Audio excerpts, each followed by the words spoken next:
Ladies and gentlemen, was it May 31st? May the end of May.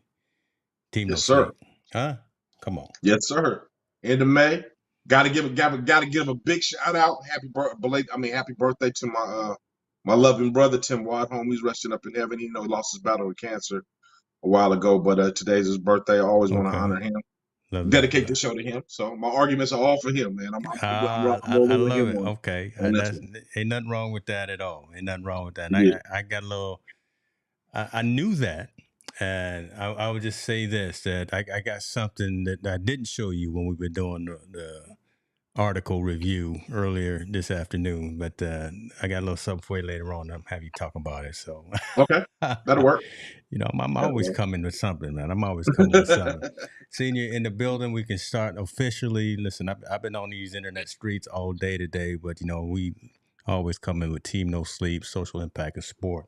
Um, no basketball tonight. We're gonna talk a little bit of stuff about basketball little bit later Hmm. because I think there's some and that's going to be in the good news section of the Okay. show because we always trying to end and have some good things to share with the community. So let's go into baseball a little bit, man. And as we were talking about this a little bit earlier, it was interesting to hear some of the external conversations and some of the external things that I guess all ball players have to deal with, right? All professional Hmm. athletes, especially when you're dealing with a business and you're dealing with an organization. But this one again resonates with us because we've been having this conversation for a while. We've been Yeah. having at least this type of conversation for a while. So this one right here, and Clayton Kershaw. Listen, everybody in baseball knows Clayton Kershaw. He's a bad man out there on the mound for the Dodgers, and he disagrees with the LA Dodgers' latest decision to honor the Sisters of Perpetual Indulgence at the Hmm. team's annual Pride Night. Who are the Sisters of Perpetual Indulgence? They are a activist group that are they're men who dress up like nuns, and they are men who are trying to spread a message, trying to spread a theme about the LGBTQ plus community. And what's happening, and the reason why Clayton Kershaw disagrees with the Dodgers' decision to honor them is uh, a lot of players, especially in baseball, and I've seen mostly, they will talk about their Christian faith. They will talk about their religious beliefs, and they would say that, man, there are certain things that kind of cross the line. There are certain things that we don't mess around with, right? And Hmm. there are certain even lifestyles or certain aspects that uh, I'm not gonna wear my Pride jersey on Pride Appreciation on Pride Night, right? And they're Yeah. really rooted in family. They are really rooted, especially a lot of the overseas players, right? We were talking about a lot of Yep. the Latin players and things of that nature. Mhm. But again, now you got uh, white man Clayton Kershaw, right? A plus pitcher, the man who has won games, the man who's won World Series, things of that nature. Now he's speaking out about his feeling about this. Let me just bring up the story a little bit, and then Montel, you go into your thoughts on how do you agree, disagree with Kershaw and his decision, or do you agree or disagree with the Dodgers to continue to honor the Sisters of Perpetual Indulgence at their annual Pride Night event? Okay. Yeah, You want to I comment know. on it now? I just threw it out there on you, right? I just. Yeah, yeah. You want me to comment? I mean, do you want to comment on it? Or do you want to dig deeper? You want me to comment on it now? I want to get your perspective, and then while you're talking, I'm a Okay. big in the screen here so folks can understand what it is where we're coming from with this conversation. Yeah, I think this is kind of a different kind of battle, right? We're battling, LGBTQ and the way this group kind of portrays itself as kind of transgender nuns, basically what it is. And then you're fighting against offensive to some people's religion, especially when it comes to Native Hispanics and Hispanics coming from over like from Mexico and all these other foreign countries, Dominican Republic. They're really heavy into being Catholic, which where nuns and priests are very prominent in. It's kind of disgraceful, I think, in their eyes when you have transgenders dressed like that into that symbolism of God, and now you're crossing the you kind of getting a battle, a morality battle, right? My moral Mm, beliefs are not into not I don't believe in either homosexuality. I don't believe in transgenderism or whatnot. but then my religion, right? Do I go with my religion or do I believe in my belief? So I think it's messy right now. I think it's very messy. My situation with the Dodgers, I think you got to somehow look at your audience and your community. The Dodgers have a large Hispanic Latino audience. Mm-hmm. Large. I mean, probably bigger than almost anyone in Major League Baseball. And they're very loyal fans to that organization. So I don't think they want to do anything to offend them. I don't disagree with them honoring LGBTQ and the things they want to do, but you have to be careful because you don't want to offend your audience. Whether your audience is right or wrong, your audience pays your bills. They're the ones that come to the games and buy the hot dogs and buy the beers and sit there for the 7 inning, 8 inning, 9 innings to enjoy the game. You have to be able to make sure you don't be offensive to them. And I think for some of their crowd and some of their players, that this particular group is offensive to them. So you have to kind of walk that fine line. I don't know, and I don't quite know the answer. I know living in Southern California, I know that they initially invited them, then they disinvited them, and then they got some backlash from disinviting from the LGBT community, and then they re-invited them again, and now Dodgers are getting backlash not only from religious organizations, but also now Kershaw speaking up for himself, saying he doesn't agree with it. I mean, it's just messy, man. I mean, that's the best word for it. It's just messy, right?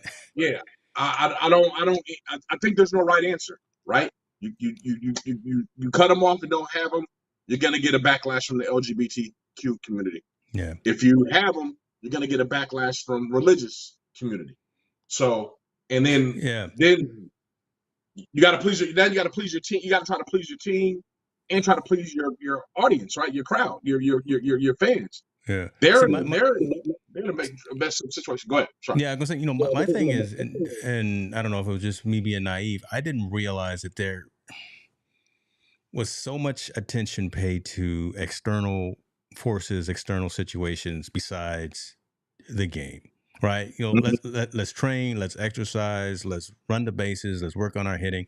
But right, Christian Awareness Month, Pride Day, this, that, and what is it? Breast cancer awareness.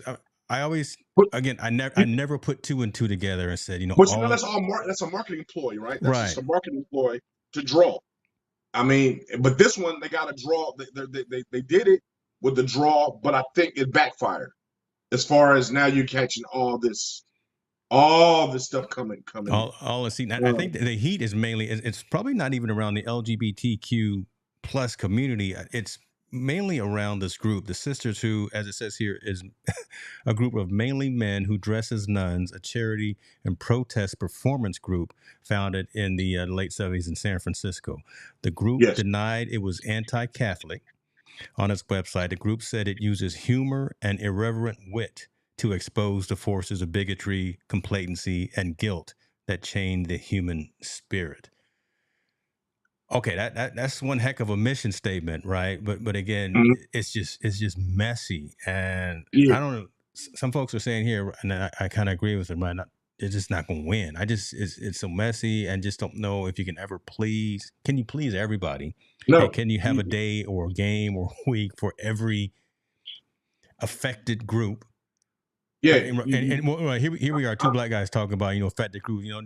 We got the month of February, we got 28 days, we want more, but that's a whole other conversation.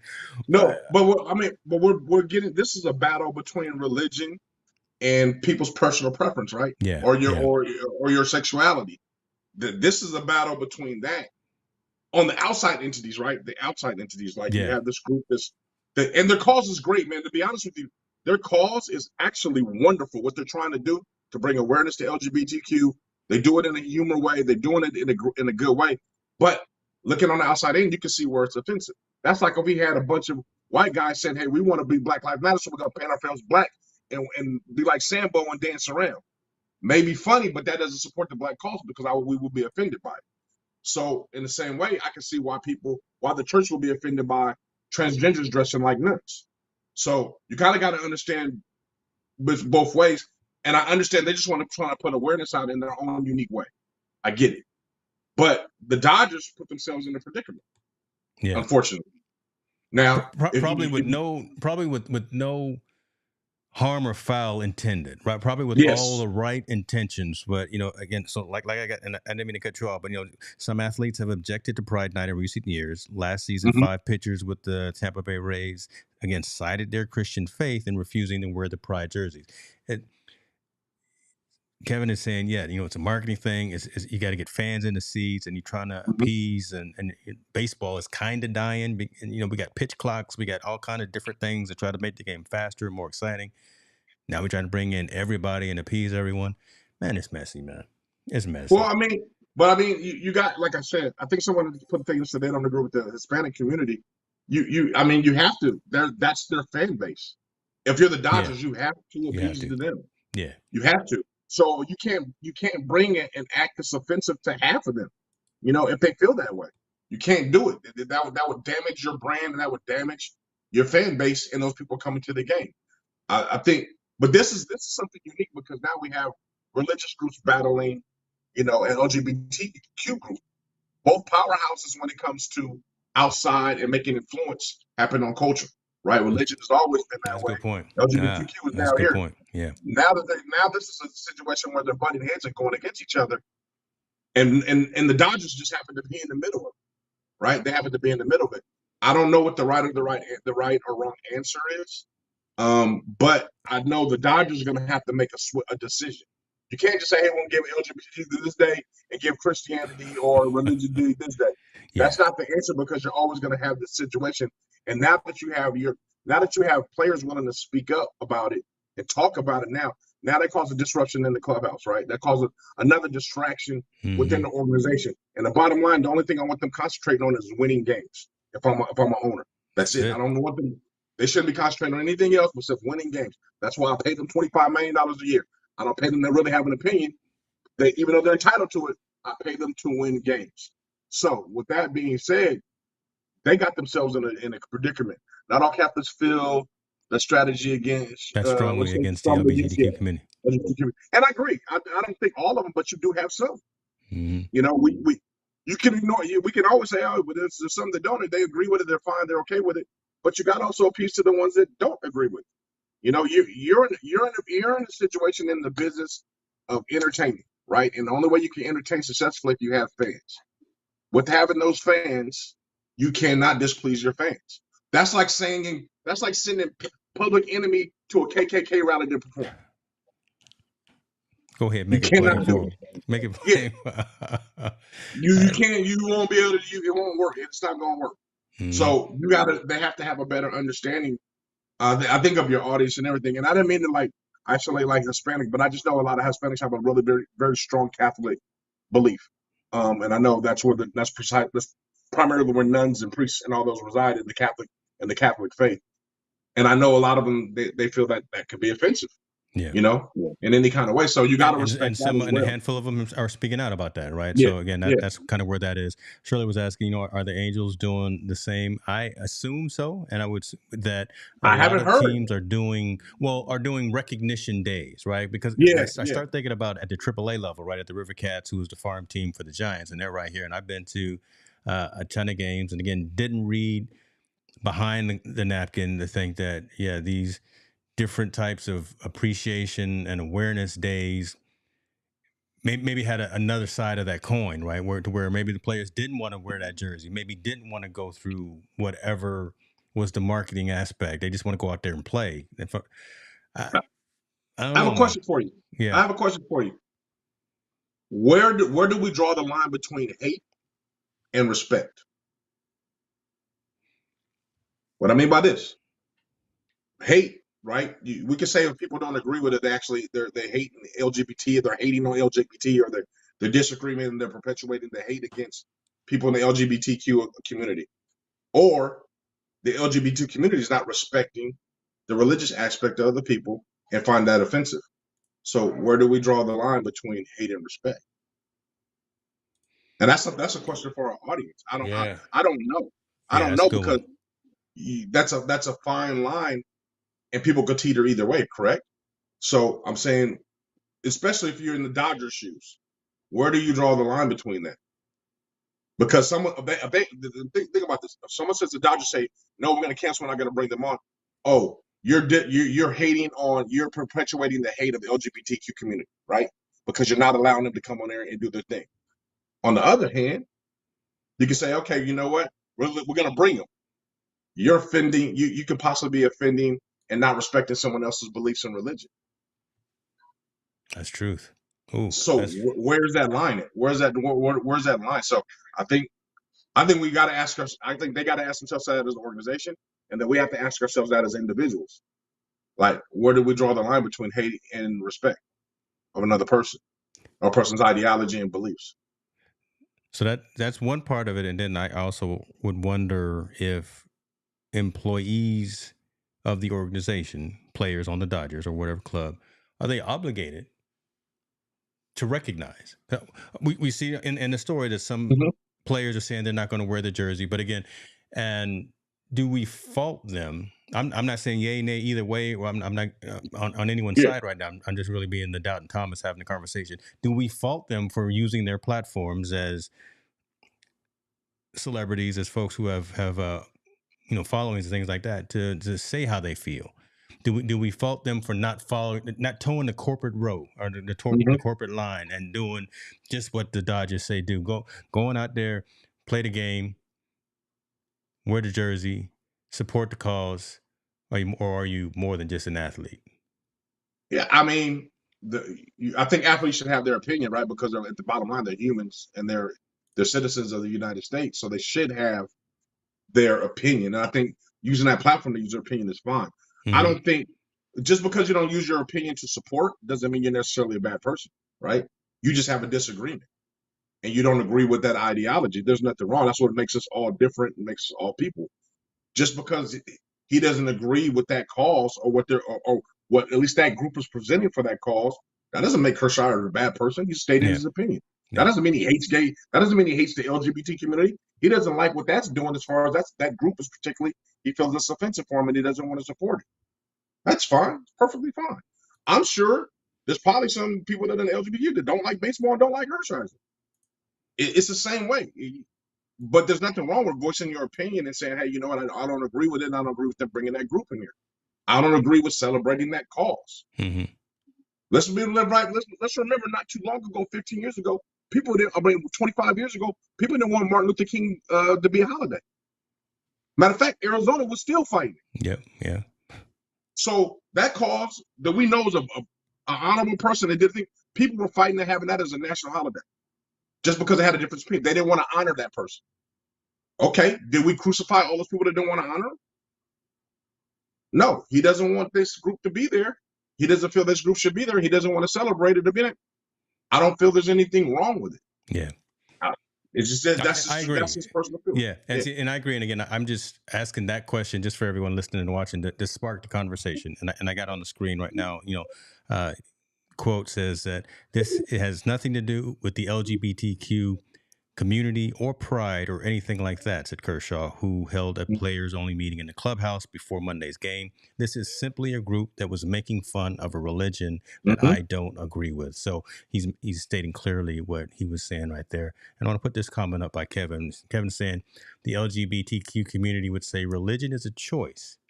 Sexuality is not. I was born this way. Love that distinction, man. Appreciate you for bringing that perspective as well. So folks don't, again. I agree. I agree with Kevin, but I also disagree because you can also choose to go against that. It's always a choice. Everything in this world is a choice. Now, just because you feel that way inside and you do those things, I'm not disagreeing with the way they feel.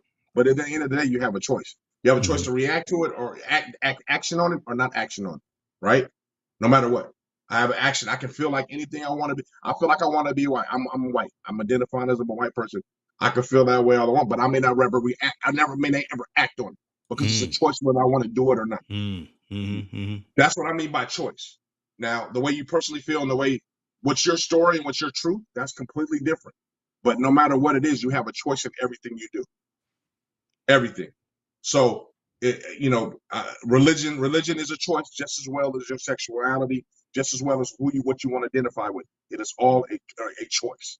Now, you have to live with that choice to make sure that's your truth, to make you feel comfortable in your skin. That's it. Mic drop. Listen, we Yeah, coming, no, we no. coming. I mean, No, we. I'm and, just I- saying, we and if coming we have any, hard, boy. Listen, if we y'all have any thought this fans was in gonna there, be an and easy if show, we have didn't any you? fans out there, any fans out there that I'm being offensive, I'm not trying to be offensive. I'm just speaking from my perspective and my truth, and I'm not trying to offend anybody. I'm just I'm trying to look at it from both lenses, right? That's Mhm. what we do, and then from that both lenses, I'm giving my personal perspective from it. So, don't want to And offend anybody. yeah, no, Don't want to offend and anybody. I hear you saying that piece right there as well. But again, I think we've built the community up enough, and folks are cognizant that we're spurring the conversation and wanting to have Yeah, that awkward conversation. So no, it's all due respect on all right. sides. But the problem with a lot of media outlets is that they don't get into some of this,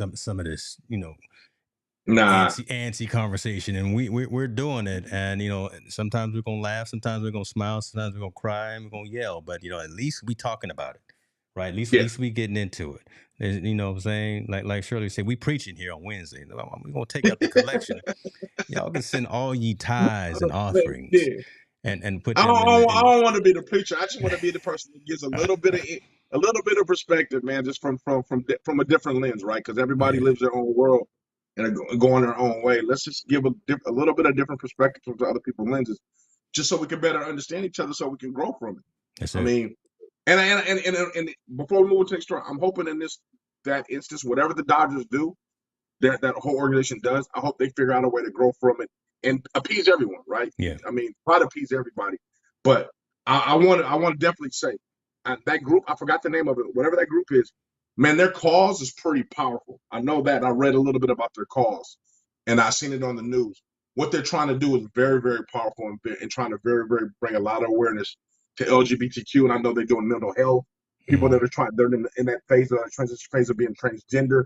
They have a lot of they do everything, help them financial counseling and all those things to help those people out during these times. So I don't want to knock their cause at all. I think they have a wonderful cause, but I do believe the way they bring it out is it's a little shocking to a lot of people. Mm-hmm. And It's I will it's put kind of shockworthy. yeah. Yeah, I will put links to all this, like as I always do in the description, to all these shows, all these stories. But yeah, Sisters of Perpetual Indulgence is the name of that group. yeah. So Kevin said, I think the people of that community would say there is no choice. That's who they are, and not acting on what they are would not be honest. Mm. Interesting I perspective. mean, you say tomato, I say tomato. Well, it was a Dan Yeah, Quayle, potato. Okay, yeah, but yeah. no, no, I believe that's a good point even though. though yeah, even though they would say that, I mean, or maybe someone would say that, I would say at the Yeah, end of the day, it's still a choice. yeah. It's not you're not forced into being you're not forced into choosing your sexual identity or your personal identity. You kind of choose it that way. That's why people can come out now because they have a choice. Back in the day, they really didn't have a choice. You were forced to say, you know what, I'm a heterosexual. Mm-hmm. I'm not gonna bring that part out. I'm not gonna let even though I may want to as much, they were forced because if they were either scrutinized and sometimes even beaten or even sometimes killed for their sexual preference. Now they have a choice to be able to come out and exploit that and do the things they want to do. So I think it's a choice, Kevin. I don't want to go back where I think it's a choice, but I think you're right. I mean, they think it's their truth. Yeah. I tell you what, Dr. Cox, let's do this, man. Let's reach and let's talk offline. Maybe we can put a panel together, right? Mhm. And really get into it, right? I mean, and get down to it and just have folks from all different sides have that conversation. It may not be a Team No Sleep, but it may be something else on the channel where we have a more intimate group and we have that conversation, right? Because it's out there and it needs to be discussed. So that may be something that just pigeonholes or dovetails off of this discussion on Team No Sleep that goes into a broader discussion. So I would be willing, and I'm offering you, Mr. Cox, the ability to, let's put something together, man, and let's have that workshop. Let's have that discussion about how socially impacting these types of statements, these types of events, these types of groups affect us, and how we can just all get better. Right. Yeah, I mean, Right. even that wasn't that Kid Rock? Remember he did that? He did that. He shot up the cans of beer or whatever. They had the Yeah. Yeah. like how I would really like to understand like how did that affect? Did it affect him at all? Did they just say, Kid Rock's an old dude, he ain't relevant anymore anyway? Or was it like, that was an offensive thing to kind of go about doing, and going really, you know what I'm saying? Just kind of Yeah. dig into the psyche and get a better understanding. Like I said, I'm always willing to learn. I don't know everything. Yes, I'm not I'm definitely familiar not the with that. smartest person in any room that I'm in. Yeah. And I I'm am definitely definitely not with that that dude. with that community. I'm definitely not knowledgeable about everything. Obviously, they got a lot. They got a lot going on. They got a lot of causes going on. But I would love to learn more about it and have a better understanding, so I can see it in a different way too. See it through their eyes, how they see things. So we can make There sure we we're go. all good. We got homework. Everybody got homework now, man. All right. Same types of conversation, kinda. Uh, but we've been having we've been having this type of conversation for a long time. Before it was popular, before it was on CNN and Over ESPN, over a year. What, over maybe a year and some right? months? And folks Yeah. didn't want to believe it. Folks thought we were crazy. Why James Montel talking about all these types of things? But look, why are they worrying about trans athletes in the Olympics? Why are they talking about LGBTQ? And why are they having that discussion? No one, I'm nervous and I'm anxious about having that. Well, okay, now we over here in Alabama. Yeah. Right, we just left California. We messing around with Clayton Kershaw. Now we over here in Alabama, and this is from the governor. This isn't from no ball player. This isn't from Coach Saban. This is from Alabama saying they have expanded the ban on trans athletes at the college level. Yep. We talked about this day zero. Mm-hmm. Says something is going to start coming up, and again, mainly around the Olympics time, because again, that's when the whole world will start looking. Here we go right now. Alabama Governor Ivey on Tuesday signed legislation that will ban transgender women from playing on female sports teams in college, becoming the latest state to place restrictions on transgender athletes. Yep. Yeah. I mean, and this ain't the last. That's Oh, it's not the last. Yeah, it's not the last at all. I think we've already talked about on the show. They need to figure out. They're gonna have to figure out something, a way to give them an opportunity to compete at that level, especially if they're talented enough. But they're making a bold statement right now, saying we are not going to have them compete and have that unfair advantage at the collegiate level. And we're gonna start seeing that. I think you know what happens when it goes to college. It's gonna go to high school. Yes, sir. It's gonna happen in high school. So he banned it in college right now. You're going to hear the uproars in high school, and then it's going to start to be banned there, or they have to have some type of avenue there. And I think we're going to start to go through a whole a whole transformation of how sports is divided. It's going to be men, women, and then I don't know what the third category is going to be. Right? It's going to be something different that helps the transgenders to be able to compete. But they're definitely not going. They're not letting them mix. It's not going to be a mixture. This tidal wave is coming, folks, and the horns are firing right now, and it's starting. I don't know if it's necessarily starting here in Alabama, but on the conservative states, things of that nature. But this bill is part of a wave of restrictions on transgender individuals being pushed in conservative states. At least 20 states have now imposed restrictions on transgender athletes, where at the K-12 or collegiate level, or both. Mm-hmm. Yep. Just like Montel said, at the young kids, medium age kids, and the old kids. And it's that tidal wave that's happening right now. And again, it's one of those conversations you can't get away from. And if you fall into any of these communities, or if you know someone in your circle that falls into these communities and who wants to be an athlete or is an athlete, these are the restrictions now. This stuff is being written into law. And talk to us about how you feel about this, and if you're going to appeal this, you're going to protest this, you're going to try to vote people out, try to change the law or whatever. But what's a good catchphrase? I know the boat's already left the dock, or I don't know, right? The wheel is already in motion, whatever we want to say. But we've been talking about this for months on years, and here we are now where it's prime time. And like I just stated, we talked about the LGBTQ community fighting against religion. Now they're going to be battling sports. They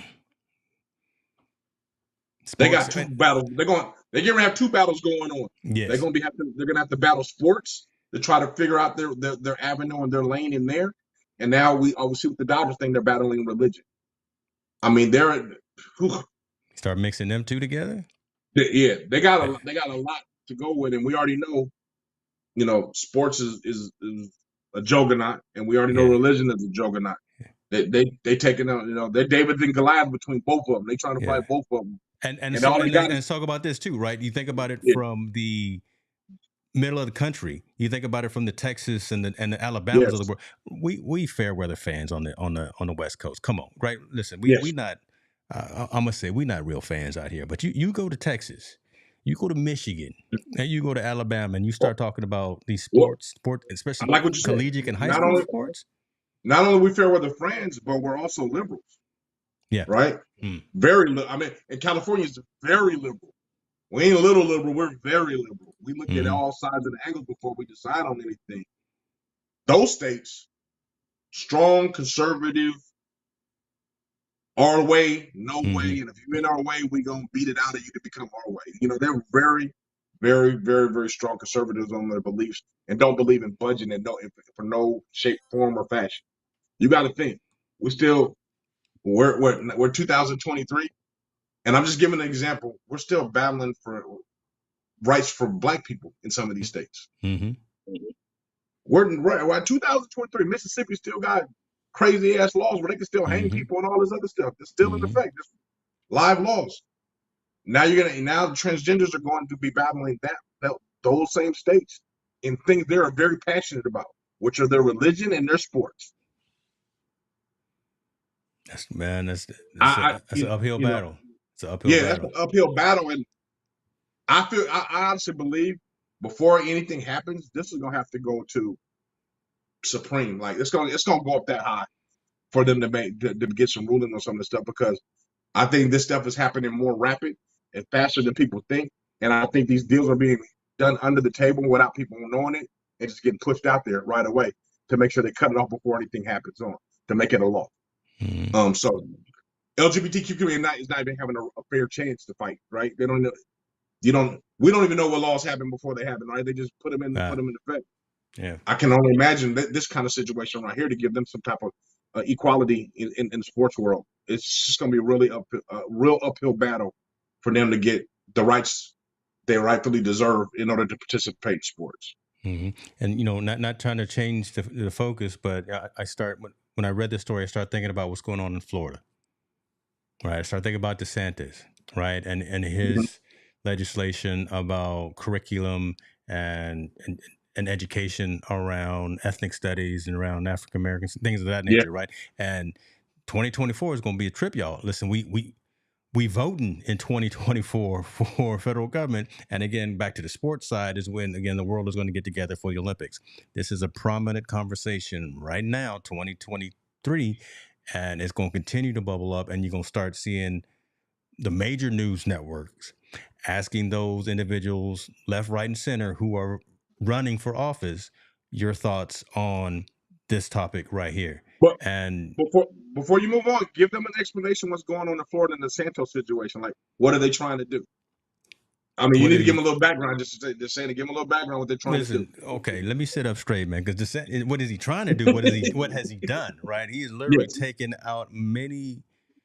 And educate yourself, folks. Again, we're not going to turn this into a political show, but again, this is just social impact of what's going on. DeSantis has and the legislation within Florida has ruled that many books, many manuscripts, many pieces of the American history have no place within the educational system within Florida. And a lot of those pieces have to deal with the minority impact, with the Black American impact, with slavery, with things of that nature, and teaching about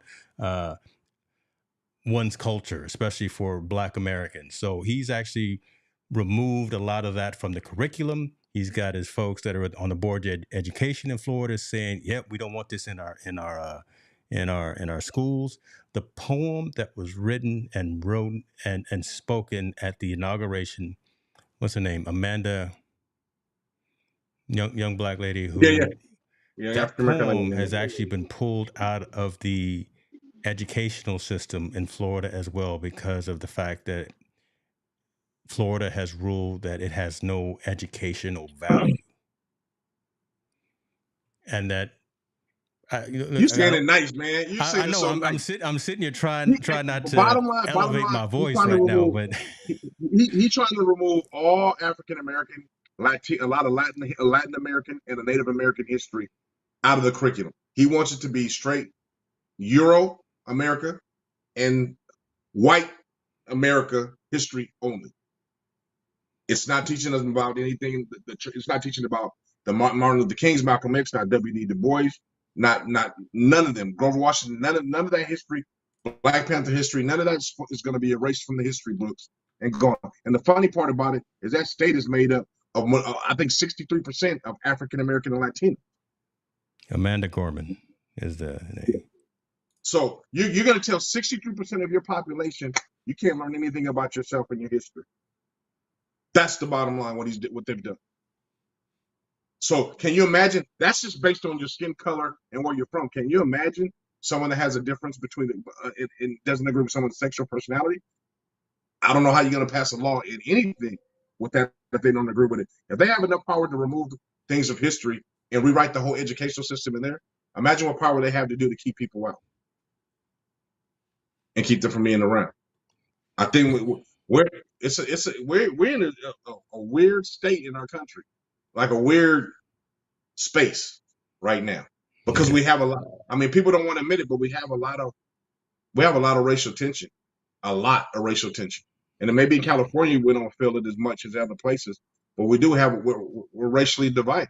Yeah, it's and you're right. I was trying to. I'm not trying to beat around the bush, but you're right. I'm trying to keep it marketing somewhat PC, but at the end of the day, just got to come straight off the dome and say it. And yeah, so here's the story, and again, I'll put it in the description and the notes as well. But there was one complaint filed in Florida, stating that the poem written and recited by Amanda Gorman at the Biden swearing in was, quote, non-educational and contains indirect hate speech and shouldn't be in schools.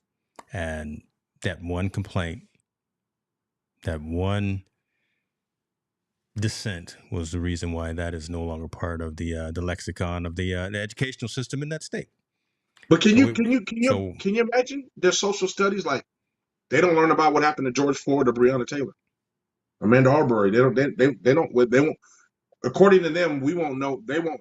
These youth won't know anything about that. There won't be any history written about that at all. And it's funny to me. It's kind of crazy because Florida has several HBCUs. Yeah. I don't know how that affects the college. Yeah. I don't know how that's going to affect there. And does that affect African American studies at Florida State, University of Miami, and so on and so on? I don't know how deep where this goes or where it cuts off at. But if it does cut off of there, can you imagine that you have these situations and you're the HBCU and you can't even learn about your own history? And it's a lot from one state. So Florida has four HBCUs, and that's a lot from one state. Yeah. And you're right. You at a historically Black college and university can't have the conversation about Amanda Gorman. You can't have the conversation about Floyd, about any of these social issues that have happened. Yeah. Negative or positive stories that have happened. But yes. Again, right, there's just been a slice off of all of history because of the feeling that it's non-educationally relevant. Is let me use the word. Let me not make up stuff. It was not educational and contains indirect hate speech and shouldn't be in schools. There we go. I'm using the right words there. So my thing with that is, who's to determine that? Like, who's determining what's non-educational and what's educational? So you mean to tell me that we believe her speech was very educational and very prominent in our history. I believe, just because I believe Martin Luther King's speech, I have a dream, was very. Do they determine? Hey, it's not very educational. All he is talking. He's just spewing hope. That's really. He's not talking about really anything. So we're gonna remove that. I mean, who's the determining factor if it's education or not, and who gives them the power what to remove and what to keep? That's a scary part because, if I'm not mistaken, I think his board or his people in education, I believe a majority of them are probably white. I mean, and that's an assumption. That's my assumption. So if I'm wrong, I'm wrong. But my assumption is I think they're probably predominantly white. So you're telling me that My history of my 47% of my population in this state is more important, or I'm sorry, 37% of my population in the state is more important than the 63% population of the other people that come over. Do the math, folks. Do the math. You know, Let me put this up here because this is interesting. Dot Blue Man 504, they did not teach that in a majority of the counties in Florida, Alabama, Mississippi, and the parishes in Louisiana. So this law is just a continuation of the suppression that is already in place. that's dope. Whoever wrote that is nice. That's nice. Right? I like man, that. See what I'm saying? That's deep right there. This team no sleep community right here. Appreciate you. Haven't seen you in the notes before, but man, welcome to the community and coming through with some fire right there. But right, I mean, that's where we are today, and all this entire conversation, folks. Yeah, it's stemming from, again, Team No Sleep is a social impact of sport conversation stemming from what's going on with the LGBTQ conversations that are happening in Los Angeles with the Dodgers and some other baseball teams and other organizations, and what Alabama is now doing with banning transgender athletes from playing on sports teams of the sex that they weren't originally born in. Relevant conversation, relevant things that need to be talked about. It's messy. It's messy, but you know what? Yep. Roll your sleeves up and come on over here, join the community, and have these messy conversations. Let's move on. We got a follow up on another messy, slightly story. Glenn Kuiper, y'all remember Glenn Kuiper? He used to work for the Oakland A's. Yeah, he used to, because they officially announced that they have let him go, that his contract has been terminated immediately. Glenn Kuiper was the gentleman, right? Let me put it back to this one right here. He was the announcer for the A's for over 20 years. He went over to the Negro League Museum with some colleagues. He was excited. He got on air and said some things. He mispronounced the N in Negro. And so I'm paraphrasing his apology that he wrote Monday. so right now, no, I'm not sugarcoating nothing. Now I'm paraphrasing what my man said right here. So that's what he says. You know, he was excited. Hold on, let me. I'm gonna read it exactly. Please note, racism. When the subject of the museum visit came up in the pregame show, I was excited and eager to share what I had done and seen that day. In my excitement, I rushed through the word Negro, resulting in my very unfortunate mispronunciation. I sincerely apologize to everyone who was hurt by this. It was a terrible but honest mispronunciation, and I take full responsibility. I'm not going to play it again. We played it a couple of weeks ago. I'll put the link in into you, well, but the man said it with some bass in his voice. And right, so just that is what he is. He no longer is employed by the Oakland Athletics, and you know, such is the case. But we wanted to give a follow up on that story because we said we would while they were doing their investigation. Who knows what he's going to do now? But he'll find a position because we've forgiven folks for less. To be honest with you, in this society, so we don't have to go into it deep, but just wanted to give kind of a follow up on that story right there. Yeah, I mean, that's crazy. I mean, I'm gonna say something kind of crazy. So check this out. So it's funny, like, you know, some of our people, right? Some African Americans, they won't forgive us for saying that word, right? And it's almost like an eye for eye because we know a lot of people that are Caucasian are in that world haven't forgiven Colin Kaepernick for just kneeling for a cause, for the right cause. So it's man, we're in a funky space, man, as a culture, as a community, as a country right now. What's wrong with everybody, man? We just, we're just in a. Rodney King, can't we just get along? No. Yeah, we're in a crazy. We're just in a crazy space because we're quick to judge. Yeah. And we're not empathetic even after we hear the story. Wow, come on, that's huge right there. That's volumes right there. Yeah, like empathetic. Like for me, I'm sorry. Like he should have known. He made a mistake, right? But you have to pay the consequences for some of your mistakes. Everyone does. Yeah. I don't know if he's racist or not, but I know if he had to do it all over again, he wouldn't have said that, right? He wouldn't have put so much bass on his voice, as you would say, yeah. and put that I in that word real hard to state it. I think he wouldn't have. And in another sense, I think Colin Kaepernick would have took that knee no matter what. Yeah. He would have took that knee, or he would have did something to make sure he brought awareness to that situation no matter what. But again, there's consequences to everything.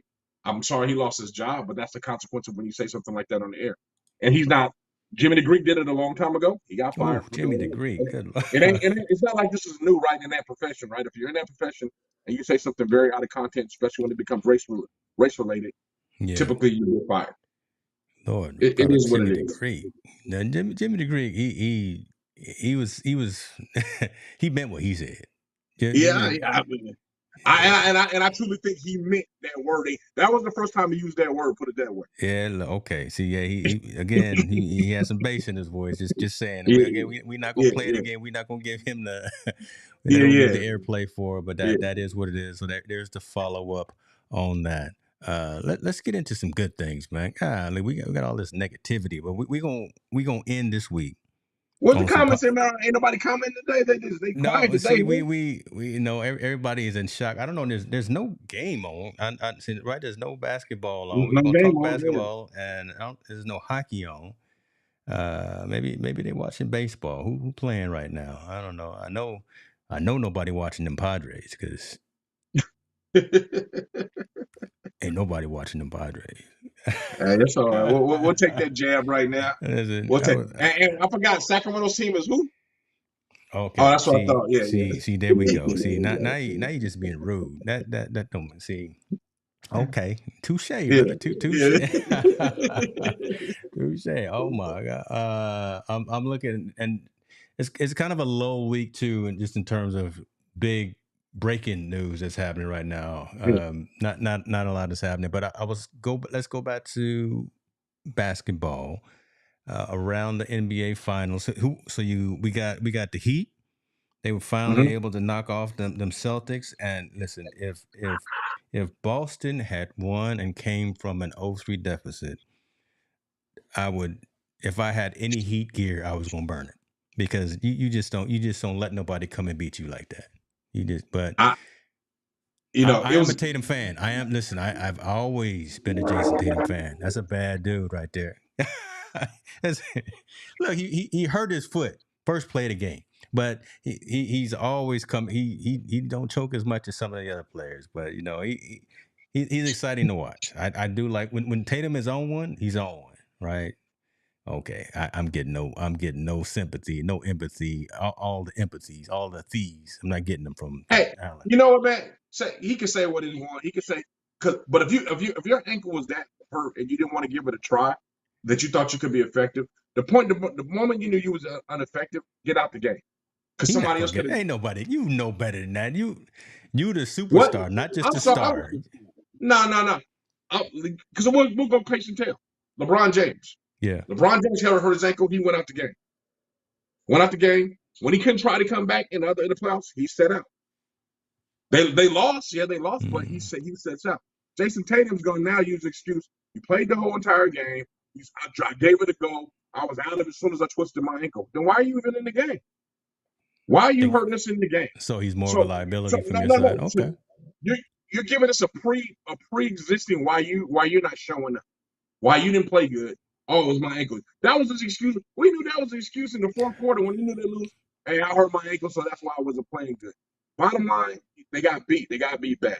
And we know twisted ankles and all that are part of the game. We saw LeBron tape it up and go. And matter of fact, in that game, Jimmy twisted his ankle as well in the third quarter.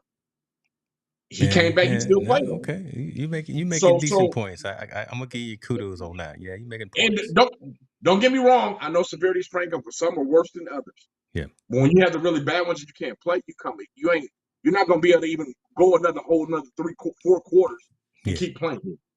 This dude went through the whole 4 quarters, didn't do another thing as far as effectively to help his team, and now we're supposed to feel sorry because he hurt his ankle. Mm-hmm. Okay, well, you put yourself in that situation to play in this game to try to get your team to win. Now, if they would have won, they would have been talking about what a valiant effort he made. He even did it on a twisted ankle. He came through and did all. So if you're gonna take that side when it does happen, when they win, you're gonna celebrate him like he's some kind of great player. then when he doesn't show up, let's talk about his behind then. God, He Joe, didn't show up. We choked. look at you, boy. You got no love for nobody. No Hey, excuse. but the No crazy part excuse. about it, I was like, I thought Boston was going to win it. I was like, man, Boston going to be playing against Denver in the finals. But Yeah. Jimmy Buckets again comes through. I'm not putting anything past Jimmy Buckets no more. My mind's telling me Denver is going to win, right? My mind's like Denver's going to win. They got all the talent. My Oh heart, man, I want Miami to win. My mind's telling me no. Hey, I want Miami to win. Miami. What? Hey, Jimmy I was Buckets. gonna ask you your pick. That's your pick. You going? Miami's my pick. Look, Wow. Jimmy didn't. Look. He didn't defeat it. Giannis, Yeah, Embiid, and Tatum. He didn't beat down the 3 giants. He got one more to go with Jokic. And if we remember what happened last year, we remember when Miami and Denver got in that almost that fisticuffs when Jokic hit Morris from behind when he ran from behind. Yeah. Remember that. And Butler was like, "Come on, I'm gonna see you again." All right, well, we're gonna see again right now. We're gonna see who really got the heart to bear playing. And Miami don't seem like they got the squad, but I thought they had the squad the first round. That's true. And That's the problem, right? Because I only see 1.5 people on Miami right now. I only see Jimmy Buckets, and I see half of a Kyle Lowry. I see because Kyle Lowry he been eating well down there in Miami. You know, he left Toronto and now he's eating well. And Kevin Love is on his last on the back nine, right? He on the back nine of his career, but Denver got these weapons, and I'm just seeing how they. But we've been saying that about every team he faced. Every team he's facing in the playoffs, be like, man, they're going against Giannis and them. They can't beat him. Okay, they beat them. Man, they're going against Philly. They got Embiid, Harden, Tobias, I don't Harden ain't nobody. No, don't even say Embiid. Yeah, Harden. Okay, they beat the beard MVP. is weighing him down. That beard is weighing him down. They beat the MVP. Then they go down to Boston. Tatum, Brown. They beat them. Yeah. Okay, it's gonna be good. Jimmy's in the championship, and Jimmy looked like that award ceremony. He was like, I don't even give a damn about this. Hey, you see that? Hey, Jimmy. Hey, so Bam was trying to hand him the little trophy, right? You know, hey, bro, we just won the Eastern Conference Champions Finals. Yeah. You know what? I don't want that trophy. I'll hold the next one. Right? Yeah. Hold to the next that one. man, he hasn't won yet, right? He's hungry. He tried to get it. Him and Jokic hasn't won one. I think the bigger question is, and this is the question I wanted to ask, and people alluded around it, but like, whichever one wins it, if Denver wins it, is Jokic now solidified as a bona fide Hall of Fame superstar? And if Jimmy wins it, is he solidified as a bona fide superstar in the NBA? Is he one of the elite now?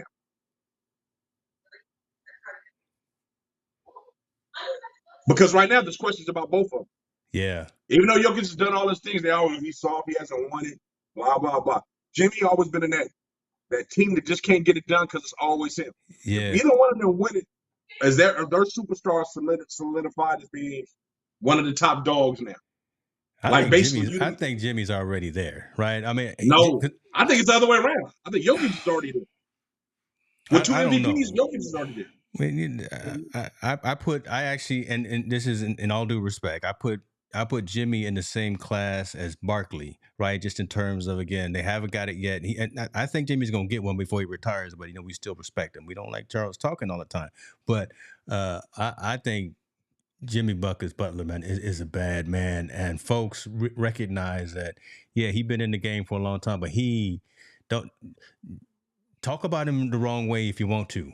And look at him the wrong way if you want to, and let him grow the dreads back one more again. Let him come back with them dreads one more again. It's gonna be on for you. It's gonna be bad for you. So I think Jimmy has got more respect than the Joker, because I can't understand the Joker's game, right? He just makes some crazy Joker clown shots, and they all seem to go in. But he's just a freak who can, 7+ feet, who can run the entire court, run the point. He can do everything offensively and defense. He's just a wild cat. Great player, obviously. But I still look at from a exciting to watch player. I'm more of a Jimmy fan than I am a Nikola fan, just because, man, fan wise, I agree with you, but I'm saying you got to look at the body of work. two-time MVP over there. Yeah. You know, he's organic. I mean, and I like what Denver and Denver. The one thing I like about Denver and Miami, these teams are both organically grown, right? They've been growing these teams for the last 3 years to get. It hasn't been a super team they put together, and now they're all of a sudden in the championship. These have been teams that have grown together to be able to get there. Me personally, I love Jimmy's game. I like Jimmy, but I can't ignore what the Joker's been able to do. And Jamal Murray coming off that injury, what he's been able to do in the playoffs. Jamal Murray, yeah, he a beast, boy. Yeah, that man is. They're doing their thing. But this one I'm gonna go with the underdog, bro. I'm going. All right, let it be written, let it be said right now. We done put our picks in the 31st at 7:30. Montel says he's going with the Heat. I'm going with Denver. Regardless, folks, y'all gonna win. So shouts out to Chipotle. So every 3-pointer during the finals, Chipotle is going to be giving away food. If you're not on Twitter, get on Twitter because they're going to be sending out updates through their Chipotle tweets handle.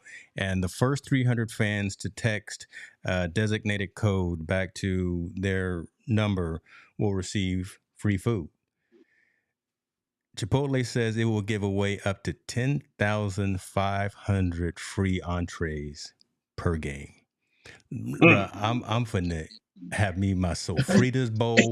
I'm finna have my carne asada. I'm gonna win, right? I'll say, hey, everybody go get their free food. Go grab. Bruh, follow Chipotle and get your food.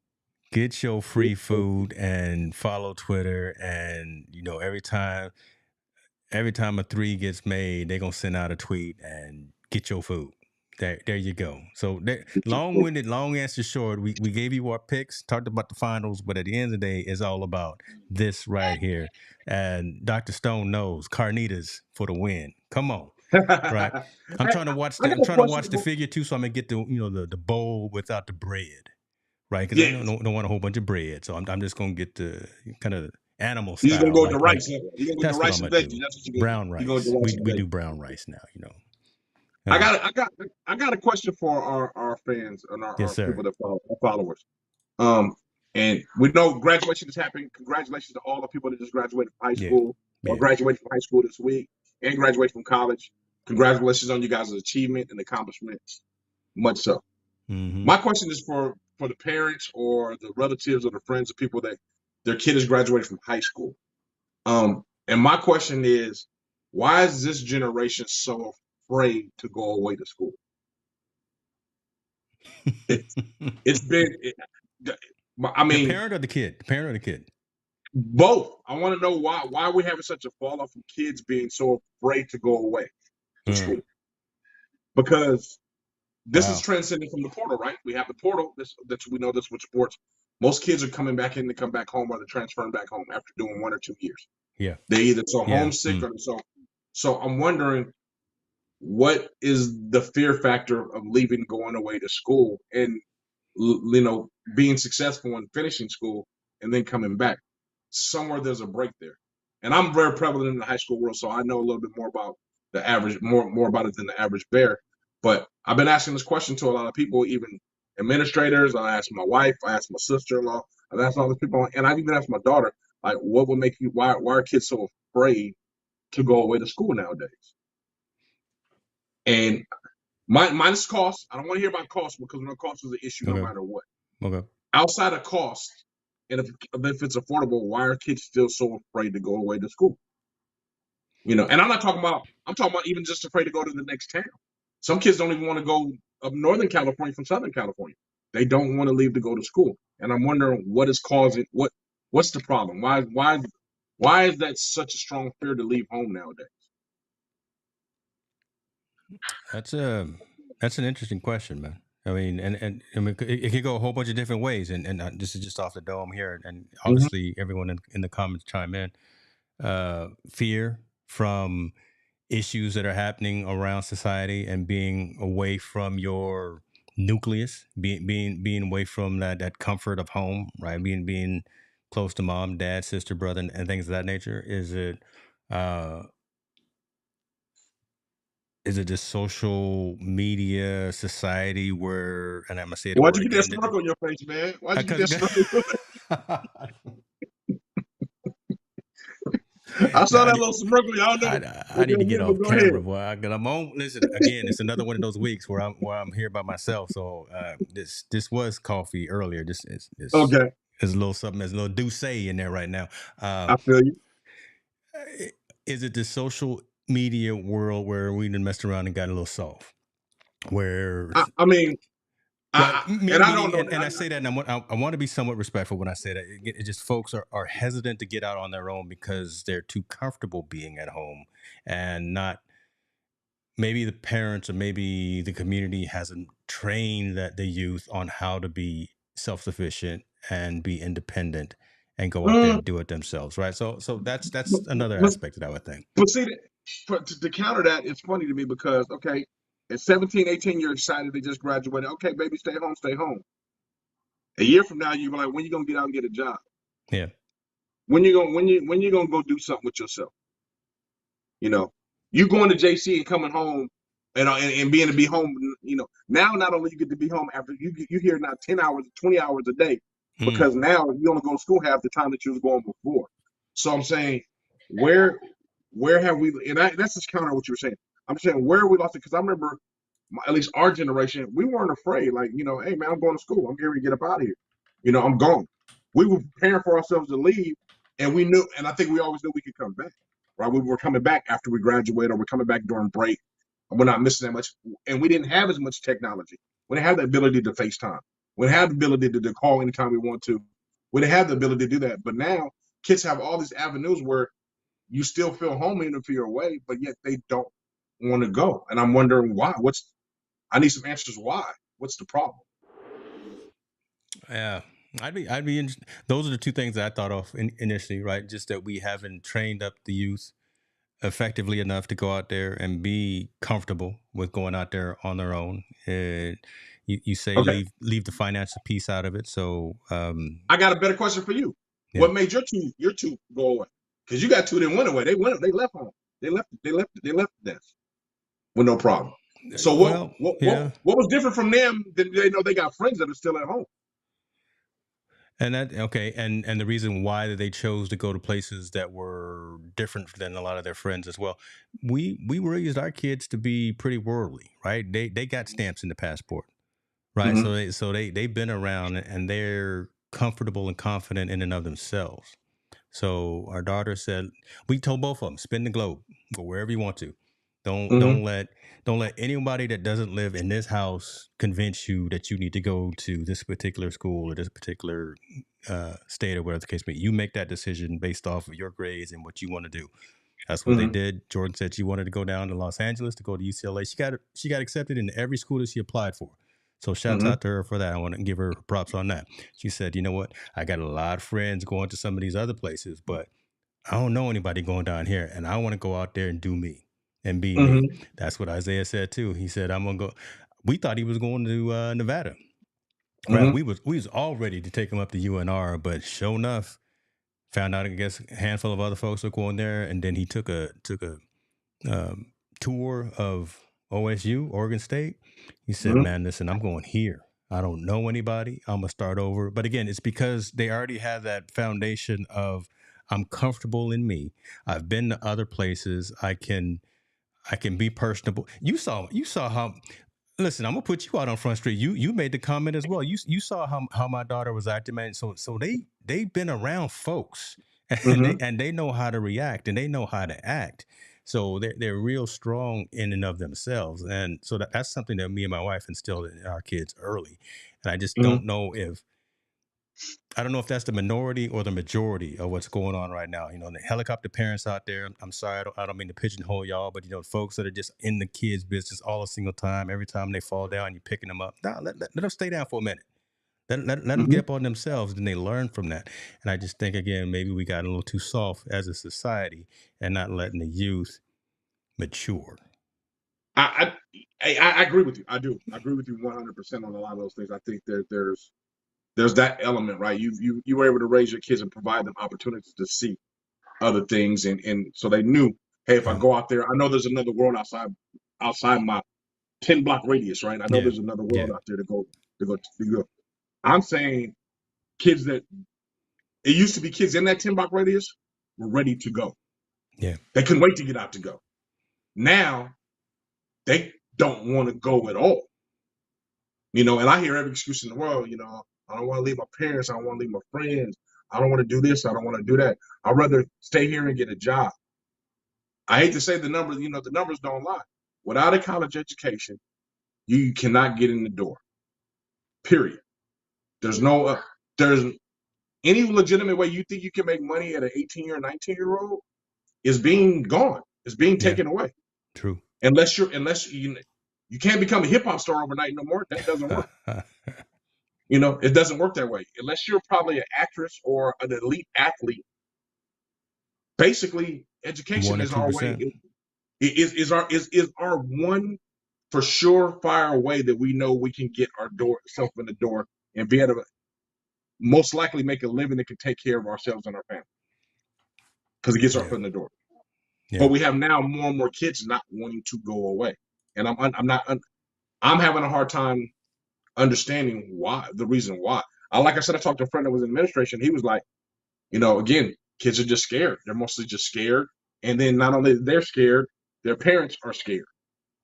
And when you have, especially when it comes to single parent families, they're scared. They don't want to leave them. They don't want this.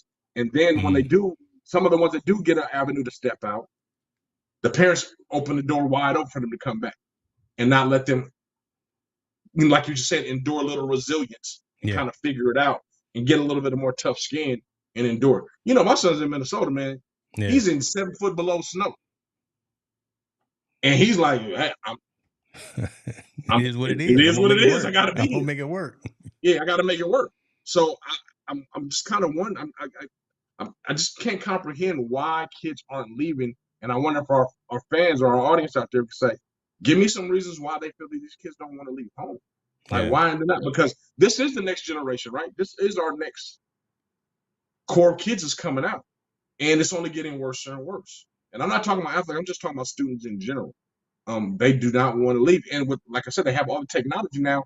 It's hard to be homesick, man. Y'all can FaceTime You can FaceTime your mom and dad. I was just talking about that on another stream that was on. Right. Again, we've got the technology in our hand. Yeah. Everyone can connect globally in half a minute and have a conversation with everybody in your family on your phone. Yeah. So, and I'm gonna interject because I think I know part of maybe why you're asking that question. And again, you already kind of made a statement about it.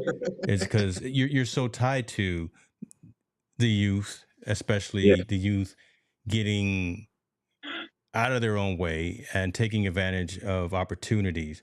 Let's talk about what's happening right now, especially again with your with Tim's birthday and this Charles James Education Foundation and the scholarship that you have. So talk about this, right? Because this is happening right now, literally right now, today or yesterday. Actually, the ceremony's on the 5th on Monday. So the Monday we'll have the ceremony.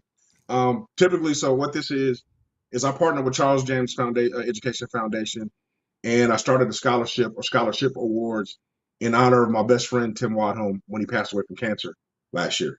So basically, I've given a platform out of my own pocket, out of my own money, that I fund this scholarship fund through his organization to be able to give to young students and young student athletes to help them pursue their dreams going on to college, and help them, just give a little bit of financial relief. Whether it be enough for the plane ticket or books or whatever it may be to help them out. And I'm honored to be able to give my award to two students. Sierra Morris, the young lady, she's going to be going to Cal State East Bay.